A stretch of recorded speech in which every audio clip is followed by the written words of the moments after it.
television, television, television. So. Makurowani, someone Thank God the life is not fair. Eating the shit and the shit. And they go shake and the fair. Shaka ipainin and the day. And then gazo kona jese. Kufata munu wese. Kana kudiwa kwese.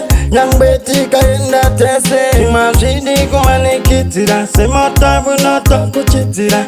Machinda kukurumitira. Ndai konkongu chivaritira. Ekutimana wa mambo Muranda kume Shinenge sharamba Dinoita shime Chizi chako simba ishoma Kunyangbe shaka woma Chingomira Inguwa Inuya Sharamba nasi zinu ziri pasi Makore kisheni tokera mukirasi Wenda kuwadzana wonofunza rikirosi Anokutaurira pamwe unorana rosi Nekuti nazi ndezvavo mangwana ndezvako Ende usazvizore une chipo chako Vachikuona semuranda azere nemaronda Chinongodiwa kushanda Muranda kume Zvinenge zvaramba Ndinoita zvimwe Chizi chako simba ishoma Kunyangwe zvakaoma Chingomira Chinguva inouya Nekuti kwenyu uri mambo kune vamwe nyambo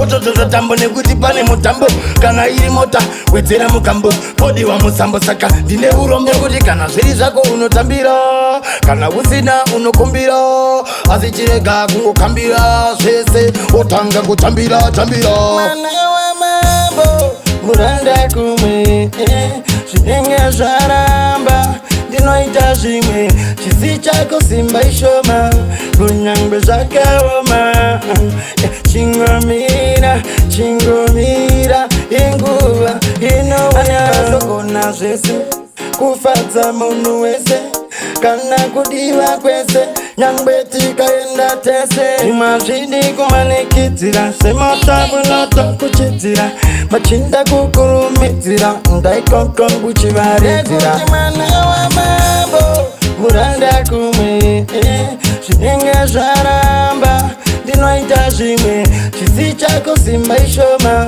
Kunyangwe zvakaoma Chingomira Inguva inouya Zvaramba nasi zvinhu zviri pasi Makore kisheni tokera mukirasi Woenda kuwadzana wonofunza rikirosi Anokutaurira pamwe unorana rosi Nekuti nazi ndezvavo mangwana ndezvako Ende usazvizore une chipo chako Vachikuona semuranda azere nemaronda Chinongodiwa kushanda Muranda kume Zvinenge zvaramba Ndinoita zvimwe Chizi chako simba ishoma Kunyangwe zvakaoma Chingomira Inguva inouya Muranda kumwe Zvinenge zvaramba Ndinoita zvimwe Chizi chako simba ishoma Kunyangwe zvakaoma